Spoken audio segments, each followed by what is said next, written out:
Hello everyone, this is LockOS, and welcome back to Star Citizen Invictus launch week. And this is going to be the show floor coverage for days 3 and 4. Obviously, this is towards the tail end of day 4, but lately it's been happening, so I haven't been able to get onto the show floor the instant it goes up for sale, so to speak, or on display. I might be able to tomorrow, hopefully get on the show floor relatively soon after it's released, mainly because I'm going to be took off half a day tomorrow to cover DCS and the F4 Phantom release. So, we're going to cover Star Citizen today, and this is going to be an interesting day. This is a bunch of ship manufacturers that CIG tend to combine. MISC and MIARI are two manufacturers that could combine for the Intergalactic Aerospace Expo, as well as Tumbril and Crusader. They also usually get combined in their own day too for the IAE, and they took both of those manufacturers and then combined them together for today for the Invictus launch week. Also, I believe the Tumbril gear that I have my character is currently equipped with is actually new for this year, so you can buy that on the store for I think it's like $350. But you can also go ahead and, as part of your Invictus in-game event, find the actual hat and shirt for sale in-game with in-game money, and that's what I did. I'm probably going to buy it online just because it's super cheap, and it's one of my favorite manufacturers. Thank you. This is kind of annoying that the quick menu the quick buy doesn't put it in your hand. There we go. Make sure we eat up.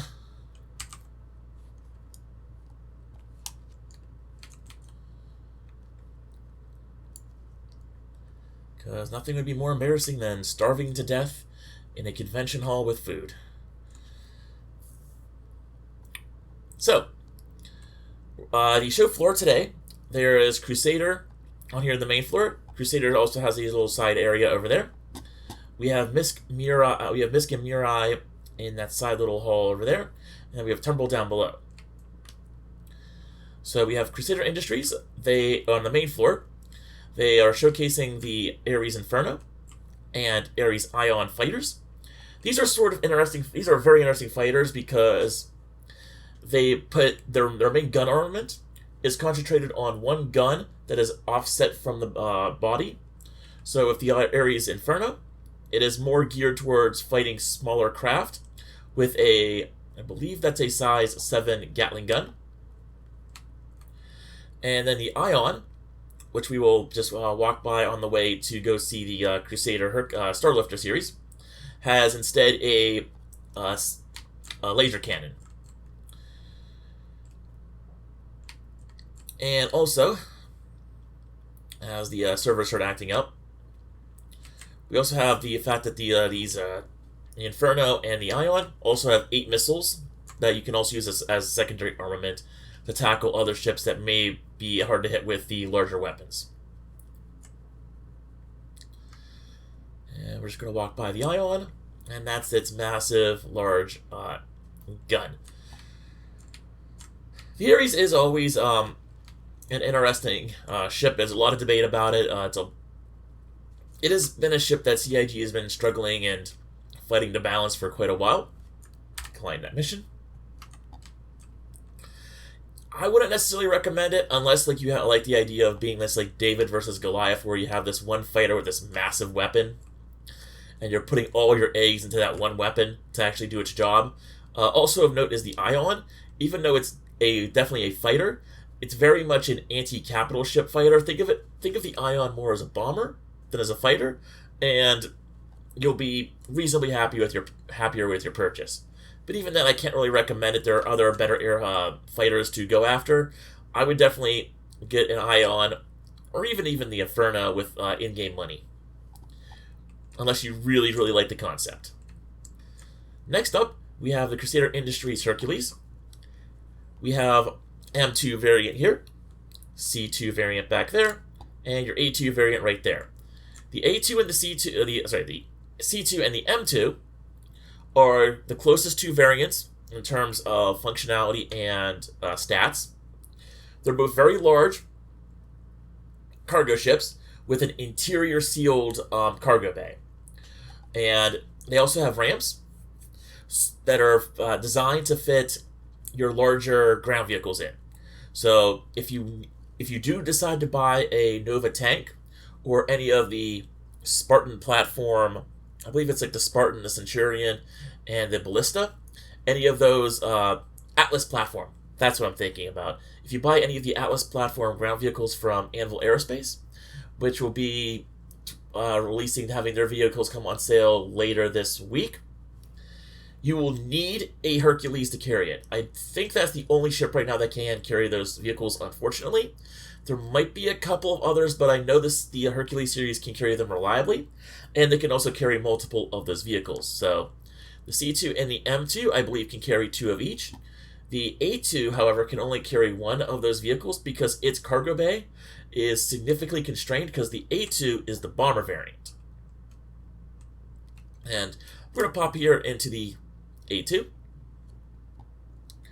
We're just going to show the case the ground floor. I've covered the top floor many, many times. There's your size 9 bombs right here. The Bane of Morphologists. So you have 4 size 9 bombs. And as you can see, the rear ramp, as it chews up a good bit of this rear section of the A2 ship. Very constrained back ramp. You're not going to be able to get a vehicle in the back. You're only going to be able to front deploy a vehicle, and you might be able to carry 2 vehicles in here, but 2 of the larger vehicles like the Nova tank and the like, but it'll be a very tight fit, so you're going to have to do some careful maneuvering. Also, the A2 has plenty of turrets for defending itself and its bomb runs. The C2 is the pure cargo variant, and like I said, the M2 is more of a militarized version. It somehow has slightly less cargo. I'm not quite sure. On the ramp here, I'm not quite sure how exactly has slightly less cargo because it looks very identical on the inside. But apparently, the M2 does actually have less cargo space. But it's a relatively minor amount, and you can still fit a good number of vehicles in both ships, probably the same number roughly.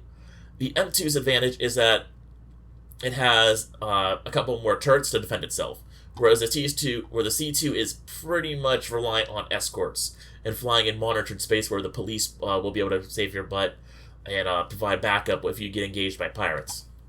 So, as you can see, very wide bay here. This is also the C2 and the M2 to an extent are also very popular ships to use as pocket carriers. So you can some of the ships in the verse can actually fit in there, like the MIARI Fury can definitely fit in there. Ground vehicle like hover vehicles that can fly around in space also fit in there pretty well, like your Dragonfly bikes, your Nox bikes. I believe some of the racing ships can also fit into the Hercules. And we're just going to run inside the back end of the M2 just to show you that indeed it can actually carry the same amount roughly. And there you go. Again, looks like the cargo deck down here is roughly the same size, so it might be something with how high they allow you to stack the boxes. Also, just a quick note, that's the rear turret for the M2, and as you can see, the C2 has it as well, but the C2 doesn't have the nose turret.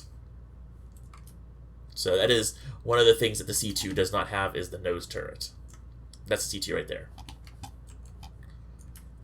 So, let's see here. That's a good one. We'll enter through there.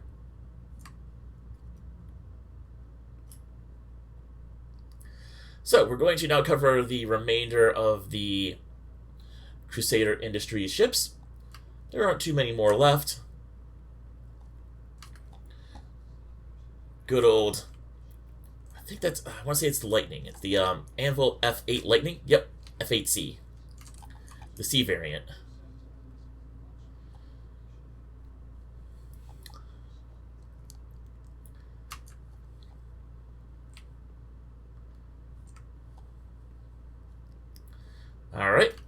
So this is Crusader Industries' other 3 ships that are on display.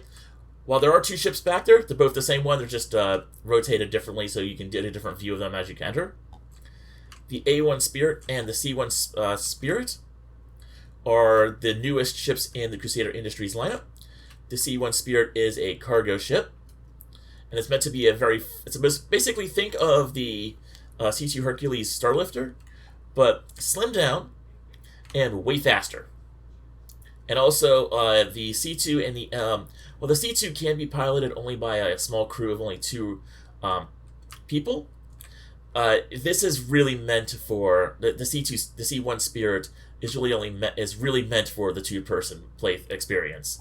It's very much a slimmed down, small, easy to operate ship that can also be easily manned by 1 person if you needed to. So you have ramp access down there. You can close that up. Seal ourselves off in here. Component bays in the back, like CIG has been doing recently, because as always, the newer ships are the most quote-unquote gold standard-y of all the ships, because unfortunately gold standard keeps on changing, which is good because you want that. Right for right now anyways. That's a component, the gravity generator component, which is not currently implemented in game, which is why that's a blank thing. You have your life support module, which should be implemented hopefully by year's end. We'll have to see about that. But life support is planned, I believe, for patch 4.0, which is supposed to come out around CitizenCon, which will be nice.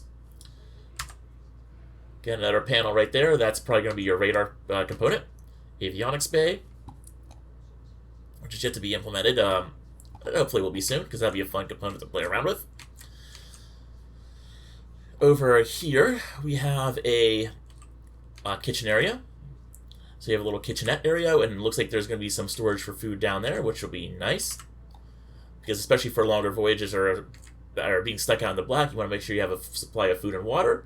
Because as you can see down in the lower left, that can sneak up on you. 2 suit lockers, a gun rack, standard issue gun rack, standard issue suit lockers for 2 people. And what I really like about this ship is that the cockpit and the beds are literally right next to the seat, so you can do your mission, fly around, and then when you're ready to log off for the day, you just literally exit the seat of the C1 and pop in the bed.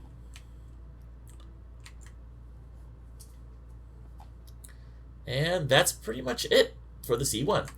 Now the front of the C1 is the front of the A1 is the same as the front of the C1, so we're just going to go look at the bomb bay of the A1.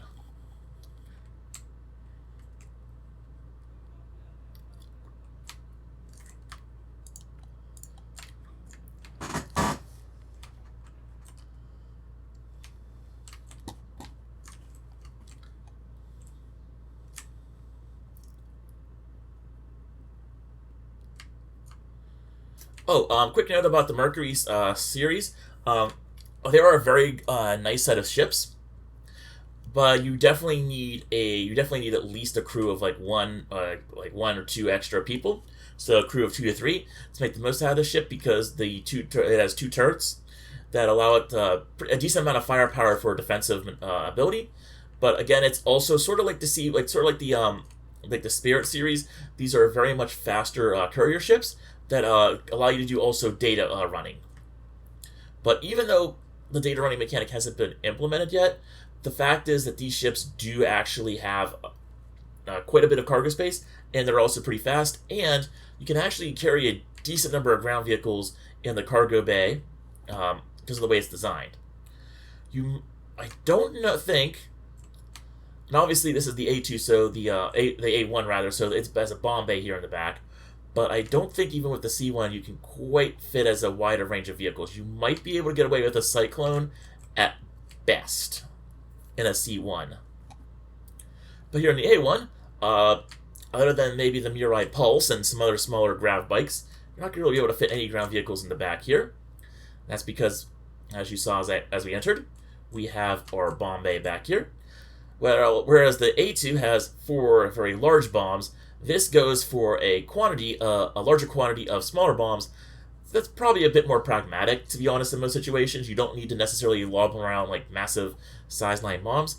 these are 10 size 5 bombs here in the back, arranged in 2 rows of 5. So definitely a way more numerous loadout of bombs, and probably a bit more tactical and a bit more useful in most situations.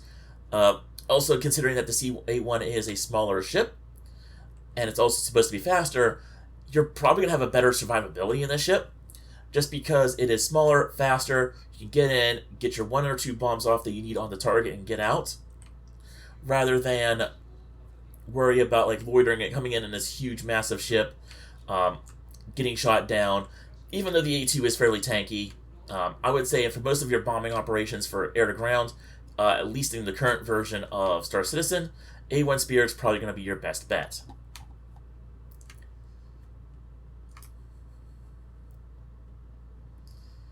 So now that we have Invictus launch week finished up for at least Crusader Industries for the moment, we're going to go ahead and cross the show floor one more time to go, visit our dear friends at MISC and MIARI. Now, granted, MIARI is basically a division of MISC, so they're basically the same parent. They're basically the same megacorp. It's just that MIARI is their spin-off division.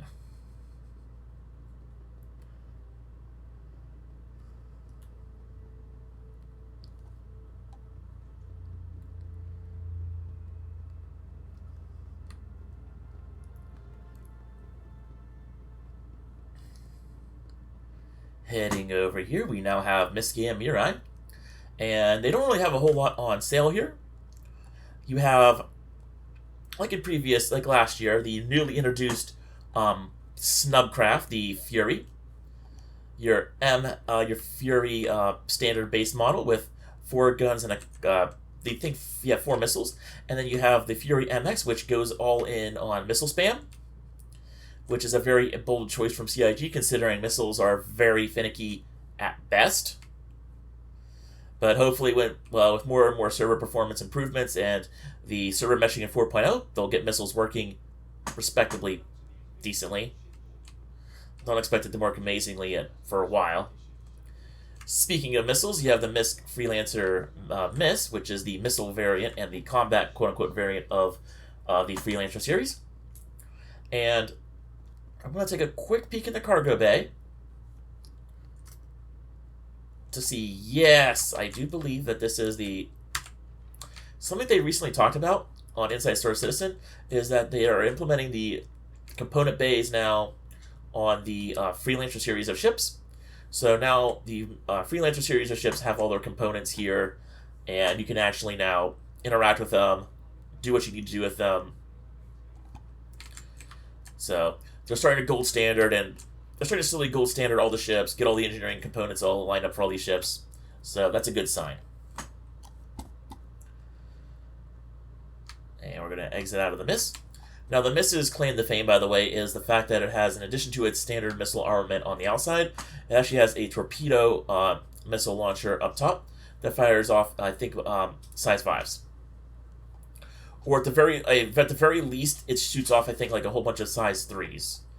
I'm not quite sure. It's been a while since I really played with the MISC. Yeah. The sign doesn't really say. Also, speaking of missiles, the Starfarer Gemini also focuses on missile armament. So instead of a fuel scoop out the front that it then uses to process to make more fuel on long journeys or out in the black, it instead carries an additional range of missiles on the front for self-defense. And that's pretty much all there is to the MISC Starfarer Gemini. And it has a green paint scheme. Don't expect the ship, by the way, to stay the way it is. I would not be surprised if CIG, when they go to do their gold standard on the ship, completely gut things out and redo things, just because of how old the ship is. This is one of I remember when the ship came out, when I backed the game, shortly after I backed the game, back in 2013, 2014. So this ship needs a lot of TLC to get up to shape. Don't recommend buying this one. I don't really recommend buying the Starfarer unless you have very much a need for refueling ops in the game. Now, I do think a smaller, unsung hero of combat ships is the MISC Reliant Tana. While the Reliant series aren't super popular for starter ships, I think that they're not a bad option by any means. The Tana for if you're looking for a more combat focused starter ship isn't all that bad with 4 guns. It has additional missile pylons over the base variant of the Reliant. And what I think really sets the Reliant Tana apart from most other starter ships is you get all those weapons, you get an interior with not 1 but 2 beds. So if you wanted to have a second person on your long haul journeys, you could definitely have that second person log out with you.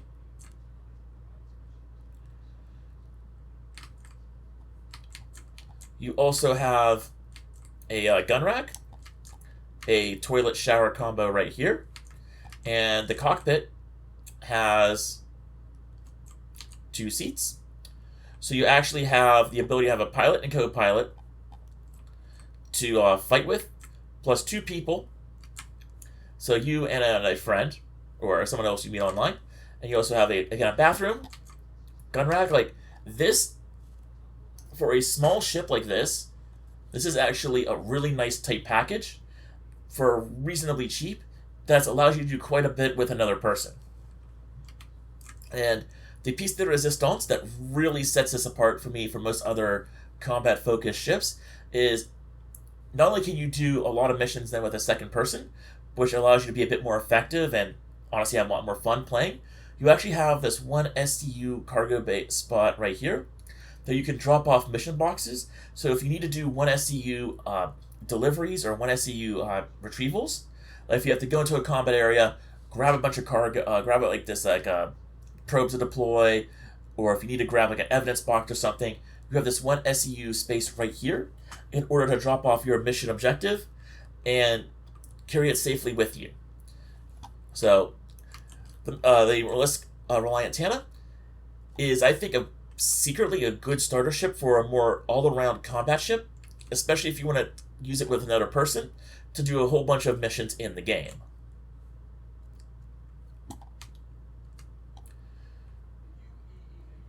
Over here we have the MIARI Pulse and the Razor EX. The Razor is a racing ship, but it gets kind of thrown in here because the EX is the more military enforcer variant of the Razor series. So that's why that's here. Otherwise, it's pretty much a racing ship with a bit more firepower. And then you have the MIARI Pulse here, which is CIG's new LTI token, ground vehicle. So you have basically just an engine and control surfaces slapped underneath between your legs, and a mini Gatling gun up front. That's it.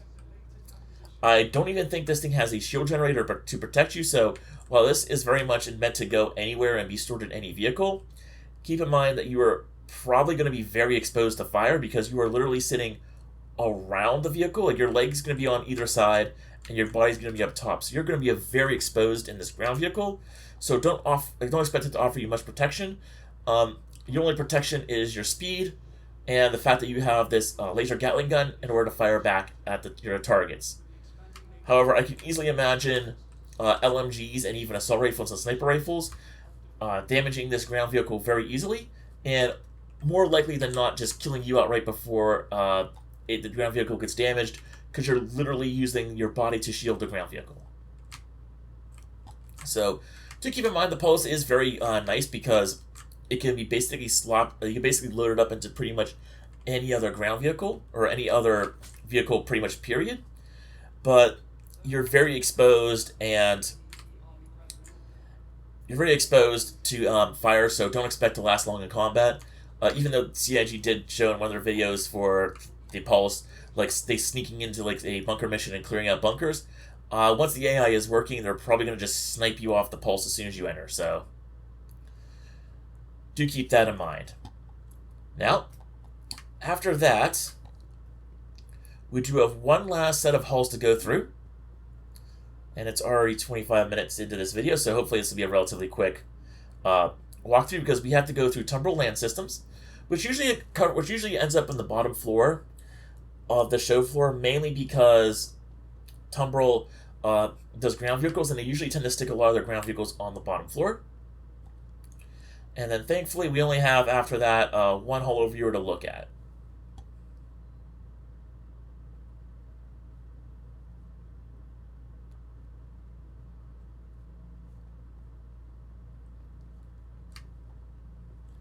Alright, so Tumbril, we have the Storm, we have the AA variant, and the regular Storm right there.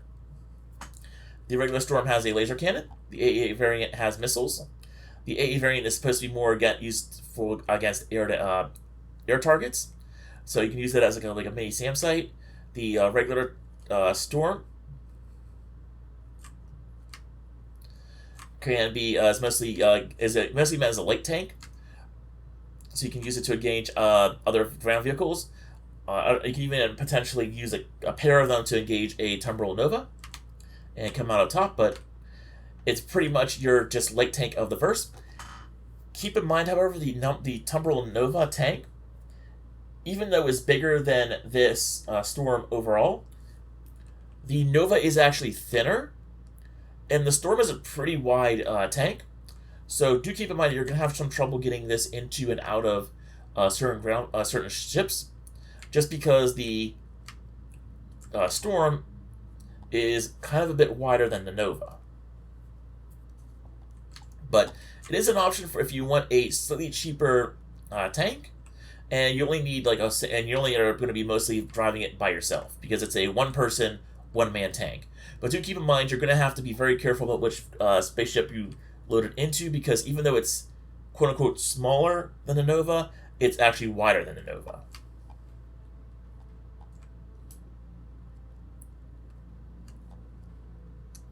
Over here we have the Tonk, the Nova tank. Big gun with a turret up top with 2 repeaters up there. Big gun. Has a small interior. Go in here. You have a driver, co-pilot, and then a dedicated gunner. So Nova tank looks cool, very tempting. 2 problems though. In order to make the most out of this tank, you need a crew. You need a driver to drive the tank, a co-pilot to man the top turrets, and you do need a gunner to man the main gun. There is also, by the way, I think up there is a missile system. I want to double check. Yeah, that is a missile pod up there. So you are going to need, again, someone else to man that. I do believe it's either the driver or the co-pilot, but you do actually have quite a lot of weapons on this tank. So that's one, and you need therefore quite a bit of people to operate it. Second problem, and honestly I hate to say it, the bigger problem, only the C2 Hercules can really carry this tank effectively. So do keep in mind that you're going to need a very large ship in order to carry these into combat. Now, my recommended ground vehicle, if you want to start getting into ground vehicles, are the Cyclone series. They can fit into a wide range of ships. For instance, the Mercury Star Runner, I know can carry it. The Mercury, not the Mercury, sorry, I already said that one. It's the Andromeda, so the Constellation series. Andromeda and the Andromeda and especially the Taurus version can carry these. I do believe the Taurus that I own can actually carry 2 Cyclones. So you can actually have 2 Cyclones in a Taurus. And a bunch of other medium-sized ships can actually carry at least 1 Cyclone in them.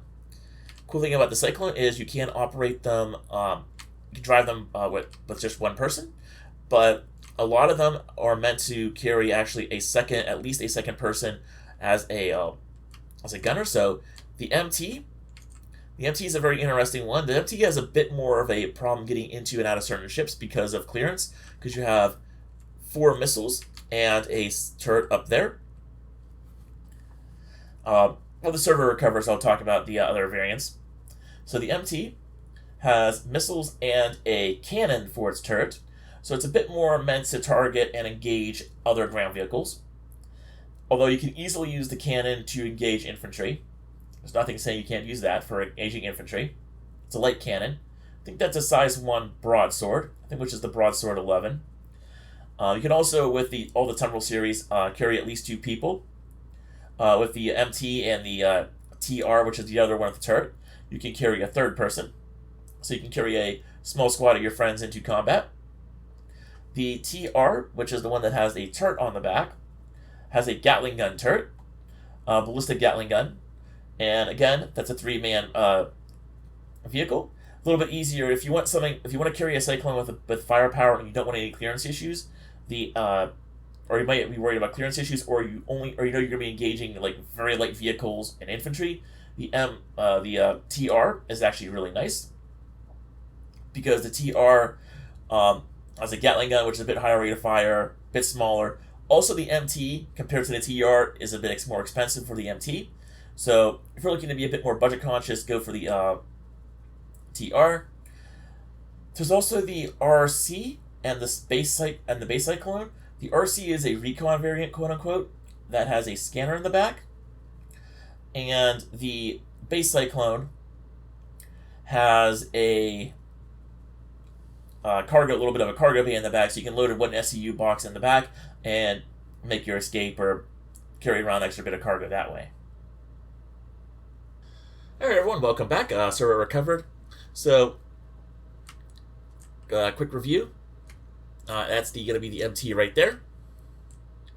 That's going to be the AA as a variant I didn't mention, because it's kind of a pointless variant in a weird way. It's like the Storm AA, but it's on the Cyclone platform, where you have 2 seats, and I believe it's either the driver or the code pilot. One of the 2 people on the Cyclone control a set of missiles and a small EMP device in the back.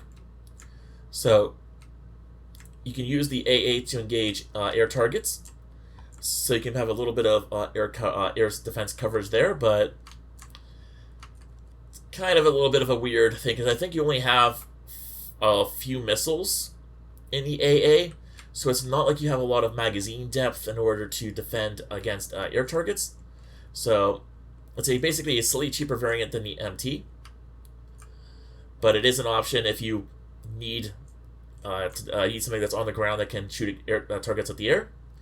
Not something I would recommend getting though, especially for real money. You have the Cyclone TR, which is the turreted version that I was mentioning earlier. So again, there's your Gatling gun on the top, your 2 seats in the front, your rear access to the turret back there. It's a lot of fun. That's really good if you're going up against trying to take something that has a lot of infantry. You can just use the Gatling gun to lay down suppressive fire and take out, hopefully, some of the infantry while other members of your squad dismount or enter in from somewhere else. And then we have the RN, which is the recon variant with a giant sensor package in the back. Now, oddly enough, there is no base Cyclone here. And the base Cyclone is the one that actually has the cargo, little bit of the which has the cargo thing in the back. But the base Cyclone is very cheap, so there's no, unless you really like the Cyclone, and you keep on finding yourself buying it a lot with in-game money every time they do a patch wipe, not necessarily a whole lot of reason to buy it with real life money. Unless you like, and that's what goes with a lot of these ships. Again, if you end up buying a ship quite a lot from wipe after wipe, you keep on always going again for the same ship, and you really like a ship, it might be worth it to buy it in game, to buy it with real life money, just to save yourself the grind for your favorite ship. But unless you're doing that, or you really like the concept, it's not really a lot of point to buying a lot of vehicles, especially ground vehicles, because the ground vehicles are fairly cheap to earn in game. This, by the way, this is not an oversized holo viewer display per se. I do believe this might be a 1-to-1. Actually, it is an oversized bike. Yeah, because I don't think the bike would be this big. This is the kind of long forgotten bike of Star Citizen. It's the Tumbril Ranger. This is the TR version with 2 guns in the front. Basically, this is supposed to be a combat bike. There's a couple of Ranger variants, and of them, this is the one with the two, with not just one but 2 cannons in the front. So again, very much a combat racer bike. They are doing stuff with wheeled vehicle mechanics. I believe they're doing a rework on wheeled vehicle mechanics, and once they do that, then they're going to actually then go ahead and... Thank you, medical bed note. I don't need it right now. Once we get the wheeled vehicle mechanics updated in-game, we're probably going to see this eventually get worked on, because it's a bike, they're relatively small, CIG can easily slot it into a spot to knock out something on the backlog. Plus, this has been sitting in their backlog for quite a while, and I would not be surprised if CIG and even the devs who probably bought this when they were in college and then are working with them right now probably want to get it knocked off their to-do list, because especially it's an older vehicle, it's a small vehicle, they can easily knock it out once they get the wheeled mechanics in. So hopefully the TR gets knocked out reasonably soon, but don't hold your breath. CIG does some weird things sometimes with their backlogs and shit, so yeah. But this is the only concept that's available to see now. A lot of the ship manufacturers that are on sale, that are on view right now, for their combat ships, they don't have a lot that are in concept. MISC and MIARI is brand new, so everything they've released so far has gone straight to flyable. MISC doesn't have a lot of combat ships in their backlog, and Crusader actually only has the Genesis Starliner in their backlog, and they're waiting for a whole bunch of stuff for that to come online. So that's pretty much it for today, and that is everything for today then, with both Crusader, Tumbril, and then MISC and MIARI. Tomorrow is, I believe, Aegis. We'll see when we get down there, we'll double check, but I do believe tomorrow is Aegis Dynamics, and then after that is Anvil. So the 2 heavy hitters of the UEE's, basically their arms manufacturing capability, is going to come in the next 2 days. You have Aegis, the focuses more on agile ships, and Anvil that focuses more on tankier ships. So you have those 2 dueling it out over the next 2 days with lots of ships. You're going to have the heavy hitters like your Retaliator. You're going to have your gunships like the I think the correct terminology, it's really old terminology, is basically the flak corvette in the Hammerhead. Hey, Anvil Valkyrie, that's going to be another big ship that's going to show up. You're going to have a lot of big ships. You're going to have a lot of fighter craft over the next 4 days between Aegis and Anvil. Yep, Aegis is going to be tomorrow. Anvil's the day after. And this weekend, on May 25th and 26th, if you're wondering why there's nothing listed for the 25th and 26th, it's going to be Drake Defense Con. And plus CIG's little heart, apparently they're releasing another big Drake ship. So who knows? It's going to be a concept, so we'll see what they have in mind for a big concept ship for Drake. Hopefully it's not Kraken-sized, I'll be honest, just because Drake doesn't need another Kraken-sized ship in their backlog. They're doing a pretty good job of keeping the Drake backlog pretty low, so hopefully it's a medium-ish size ship from Drake, so we'll see what they have on the 25th and the 26th. Expected to be combat-focused because this is indeed Invictus, so keep that in mind. And after that, May 27th, 28th, and 29th, which is going to be all of next week, at the beginning of next week, right before right before we end May, and we're already into June. Believe it or not, holy crap, this year's flying by. We have the Invictus finale, and usually what they do for the Invictus finale is they have a whole bunch of stuff down below. Usually a bunch of FPS gear and weapons that you can pick up. You can literally stockpile on rifles, and then because we're not going to get 4.0 until the end of, probably the end of October, you're going to have an entire 5 months to play around with all the rifles you've gotten in this patch. So lots of stuff to look forward to. Aegis and Anvil are going to be big days tomorrow, so hopefully I'll keep on doing what I'm doing right now. Hopefully that'll keep the videos down to reasonably compact for a full show show floor tour. And until next time, this is LockOS signing out.